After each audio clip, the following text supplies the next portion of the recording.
안녕하십니까. 이번 순서에는 윤석열 전 검찰총장의 정계 진출 시나리오를 갖고 정치권 얘기를 좀 해보도록 하겠습니다. 지난 4일 윤 전 총장이 사퇴를 했는데 5일에서 7일 그 사흘 동안 실시된 두 차례 대권주자 여론조사에서 윤 전 총장은 1위를 차지해 몸값이 상종가를 기록하고 있습니다. 본인이 사퇴의 변으로 어떤 위치에 있든 자유민주주의를 지키고 국민을 보호하기 위해 힘을 다하겠다고 말을 했기 때문에 정계 진출은 시간 문제라고 볼 수 있습니다. 그렇다면 과연 윤 전 총장이 언제 어떤 식으로 정계 진출을 할 것인지 현재로선 초미의 관심사가 되고 있습니다. 본인이 직접 밝힌 게 없기 때문에 정치권의 구조적 여건을 감안해서 한번 분석을 해보도록 하겠습니다.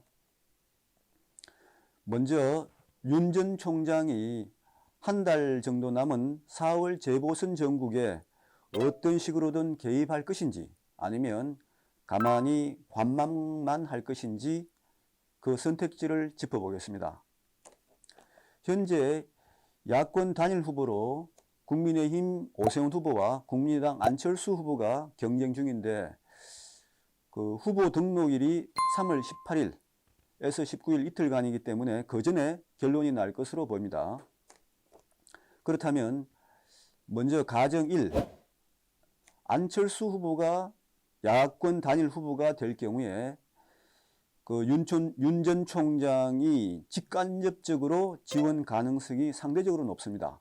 왜냐하면 윤 전 총장 입장에서는 안 후보가 자신과 같이 거대 여야에 속하지 않고 중간지대에 있기 때문에 멀리 움직이지 않아도 안 후보를 도울 수 있는 그런 여건이 됩니다. 아무래도 정치적 부담이 덜하다고 볼 수 있습니다. 그리고 안 후보 입장에서도 김종인 국민의힘 비대위원장 말대로 4번을 달고 나가면 국민의힘이 선거 지원을 못한다고 했기 때문에 제1야당의 지원을 기대하기 힘든 상황입니다. 그런 입장에서 여당 박영선 후보와 싸운다는 것은 어떻게 보면 다윗과 골리앗의 싸움이 될 수도 있습니다. 그런 여건에서 윤 전 총장 같은 유력한 대권 주자가 도와준다면 굉장히 큰 힘이 되겠죠. 그리고 만약에 안 후보가 승리를 한다면 윤 전 총장의 역할이 분명해지고 그리고 또 1천만 수도 서울의 지자체장을 윤 전 총장 본인의 대권 가도의 든든한 우군으로 만들 수 있기 때문에 그런 면에서도 윤 전 총장에게는 안 후보를 도울 수 있는 그런 매력이 있다고 볼 수 있겠습니다. 그에 비해서 가정 2는 무엇이냐면 만약에 오세훈 국민의힘 후보가 야권 단일 후보가 됐을 경우에는 윤 전 총장은 관망을 택할 가능성이 높다고 봅니다. 그럴 경우 윤 전 총장의 정계 진출은 4월 보선 이후로 미뤄질 수밖에 없겠죠. 왜냐하면 윤 전 총장 입장에서는 제1야당 후보를 선거 지원한다는 것은 여당으로부터 맹공을 받을 수 있는 빌미를 제공할 수 있습니다. 더불어민주당 의원들은 윤 전 총장을 향해서 정치검찰의 본색이 드러났다고 맹비난할 것입니다. 김종인 비대위원장이 국민의힘 사령탑으로 버티고 있기 때문에 국민의힘과의 그 관계 설정도 복잡합니다. 그 과정을 거쳐서 오세훈 후보를 돕는 것은 좀 어렵지 않겠나 이렇게 보고 있습니다. 그리고 국민의힘 입장에서도 단일화 경선에 이겼기 때문에 상승세의 우쭐에 있을 것이고 그런 분위기 속에서 굳이 윤 전 총장의 도움에 목을 맬 필요가 있겠느냐 그런 분위기가 팽배할 수 있겠죠. 이런 분위기에서 설사 윤 전 총장이 오부를 돕더라도 윤 전 총장의 기여분이 분명할 수가 없고 또 생색내기가 어렵다는 점에서 윤 전 총장은 보선을 관망할 가능성이 높다고 이렇게 전망하는 것입니다. 결론적으로 안철수 후보가 야권 단일 후보가 되면 윤 전 총장이 재보선 국면에 개입할 가능성이 높고 오세훈 국민의힘 후보가 단일 후보가 될 경우에는 윤 전 총장이 개입 가능성은 낮다고 이렇게 먼저 말씀드리겠습니다. 이런 가정을 전제로 해서 보선 이후에 윤 전 총장이 본격적으로 대권 행보에 나설 경우에 윤 전 총장이 직면할 수 있는 4가지 시나리오를 한번 짚어보도록 하겠습니다. 시나리오 1. 윤 전 총장에게는 최악의 시나리오가 될 수 있는 사례가 무엇이냐면 안철수 후보가 야권 단일 후보가 되고 윤 전 총장이 안 후보를 도왔는데 안 후보가 박영선 더불어민주당 후보에게 패배했을 경우 윤 전 총장으로서는 체면을 완전히 구길 수밖에 없습니다.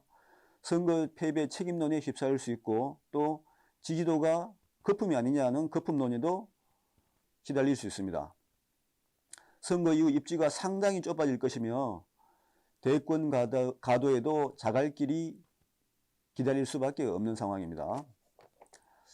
그런데 요거보다는 조금 나은 시나리오 2, 그 경우는 이제 오세훈 후보가 야권 단일 후보가 되고 윤 전 총장이 아까 가정대로 오 후보를 돕지 않았는데 오 후보가 박영선 후보를 이긴 경우, 그러면 윤 전 총장은 국민의힘을 상대로 해야 되는데 선거에 이겼기 때문에 기세등등한 그런 국민의힘을 상대로 관계 설정에 나서야 합니다.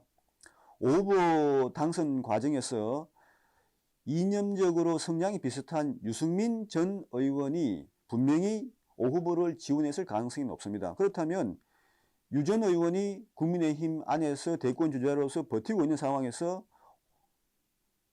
윤 전 총장은 어떻게 보면 대권 주자 중 한 명으로서 대접받으며 국민의힘과 관계를 설정해야 됩니다. 그러면 입당을 하든지 안 그러면 제3지대에 머물면서 독자 노선을 걸으면서 본인의 지지세를 확충해야 되는 그런 고민에 빠질 수밖에 없습니다. 그보다는 조금 나은 두 번째 차선 아니랄까. 차선 시나리오 3은 무엇이냐면 야권 단일 후보로 안철수 후보가 선출되고 윤 전 총장이 안 후보를 도왔는데 안 후보가 더불어민주당 박영선 후보를 이기고 승리한 경우입니다. 그러면 윤 전 총장 입장으로서는 대권 주자로서 이 진가를 입증받은 것이기 때문에 선거 기간 동안에 후보 없이 멍하게 무기력하게 결과만 기다리고 있었던 국민의힘을 상대할 때는 아무래도 좀 발언권이 세질 수밖에 없습니다.